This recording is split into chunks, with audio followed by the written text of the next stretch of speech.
Morning students, as you know, in previous class we are study about lesson number 2 and now your explain is once again revise, and then after today I am going to solve your question answer and exercise of lesson 2. So once again revise your lesson number 2. Your second lesson is down by the school gate, and in this lesson only in Hindi explain revised by me, and then after question answer we are going to solve. So look at the book. सबसे पहले हम आपको एक बार फिर से इसको हिंदी में explain कर देते हैं इस लेसन को। उसके बाद आज आपको हम क्वेश्चन आंसर और एक्सरसाइज करवाएंगे सेकेंड लेसन का।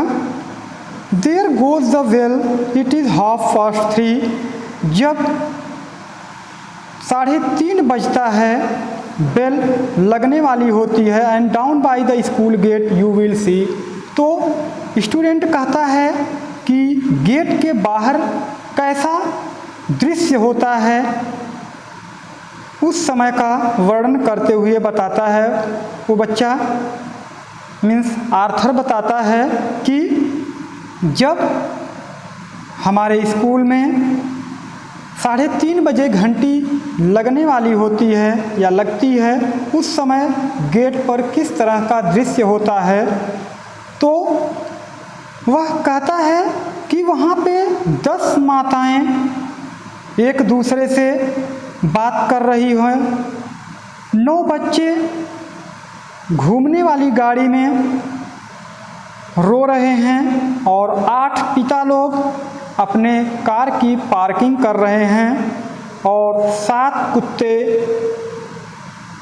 दौड़ रहे हैं, आगे आगे उसके दौड़ रहे हैं, 6 बच्चे आपस में झगड़ रहे हैं, और 5 बच्चे या 5 लोग अपनी बाइक पर घूम रहे हैं, और 4 काम करने वाले बच्चे दौड़ रहे हैं, 3 बस के ड्राइवर, बस के चालक धूप का आनंद ले रहे हैं, 2 बालिकाएं गाना गा रही हैं, और 1 लॉलीपॉप बेचने वाला आदमी बच्चों का इंतज़ार कर रहा है कि वे आएंगे और उसके लॉलीपॉप को खरीदेंगे। इस तरह से school is out it is 3:30। जब 3:30 बजता है तो सबसे पहले स्कूल के गेट पर मैं होता हूँ, अर्थात जो आर्थर है उसको इस घर जाने की सबसे ज़्यादा जल्दी है, वो घंटी लगने का भी वेट नहीं करता है और सबसे पहले गेट पर लाइन लगाता है। So in this way students, I hope you remind your lesson, and now it is easy for you that solve the question answer of this lesson. So students, look at the book, and your first question is, why does the bell ring at 3:30? सबसे पहले हम questions को आपको समझाएंगे। Why does the bell मतलब ring जब आपकी at 3:30 3:30 बजे घंटी लगती है तो क्या होता है, यानी 3:30 बजे घंटी क्यों बजती है। तो आप आंसर जब लिखेंगे तो यही क्वेश्चन से स्टार्ट करेंगे। क्या लिखेंगे?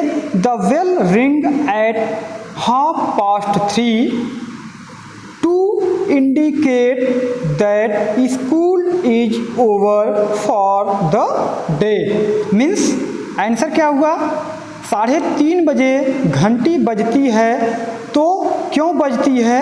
टू इंडिकेट दैट, यह बताने के लिए, यह इंडिकेट करने के लिए, यह सूचित करने के लिए कि आज का स्कूल खत्म हो चुका है। Question number 2 students, why are 3 so many people outside the school gate।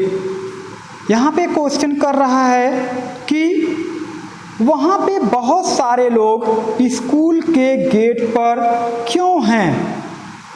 वहाँ पर बहुत सारे लोग स्कूल के गेट पर क्यों हैं, तो आप इसका आंसर यहीं से स्टार्ट करेंगे। क्या लिखेंगे? There are many people outside the school gate. There are many people outside the school gate to take the children home। मतलब वहाँ पे बहुत सारे लोग स्कूल गेट के बाहर थे क्योंकि वे अपने बच्चों को घर के लिए लेने आए थे। And your question number 3, what is the lollipop man waiting for. मतलब जो लॉलीपॉप बेचने वाला आदमी था वो क्या इंतज़ार कर रहा था, तो आप यहीं से आंसर लिखेंगे the lollipop man waiting for children two by his lollipop. Lollipop बेचने वाला आदमी बच्चों के lollipop man waiting for children, वह बच्चों के लिए इंतज़ार कर रहा था जो टू बाई हिज लॉलीपॉप, जो उसके लॉलीपॉप को खरीदते। And next question is, why do you think the poet is the first to be out of school. आपका क्वेश्चन है कि पोएट सबसे पहले स्कूल के बाहर क्यों होता है, या आप ऐसा क्यों सोचते हैं क्योंकि जो पोएट है वो स्कूल से सबसे पहले बाहर होना चाहता है। तो यहीं से आप आंसर उठाएंगे द पोएट इज, यहाँ से answer the poet is the first to be out of school because, यहाँ पर आप लिखेंगे बिकॉज BECAUSE,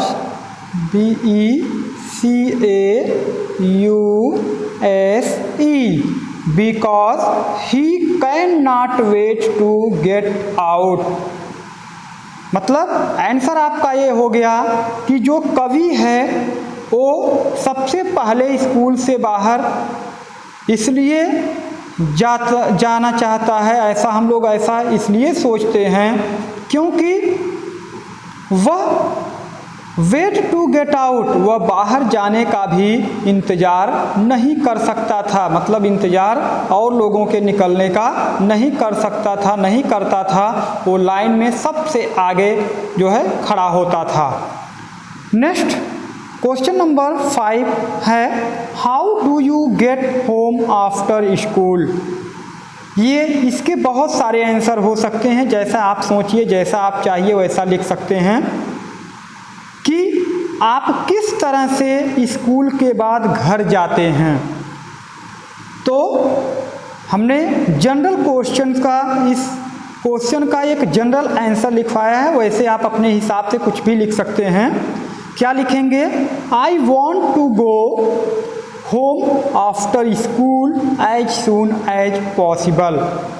मैं घर से स्कूल जितना जल्दी हो सके उतना जल्दी जाना चाहता हूँ।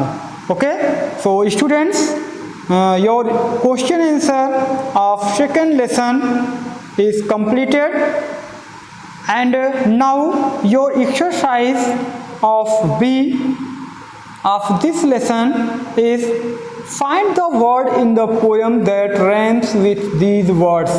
इन वर्ड्स के रैमिंग वर्ड्स राइट करने हैं जो कि आपके पोएम से ही लेना है।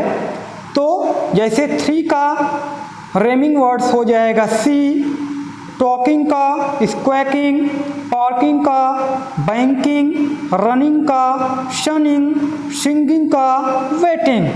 So in this way students, your question number A and B is completed, and now your homework is complete your notebook in good handwriting, and I meet you with next questions of this lesson in next video. Up to next video, thank you, have a nice day to all.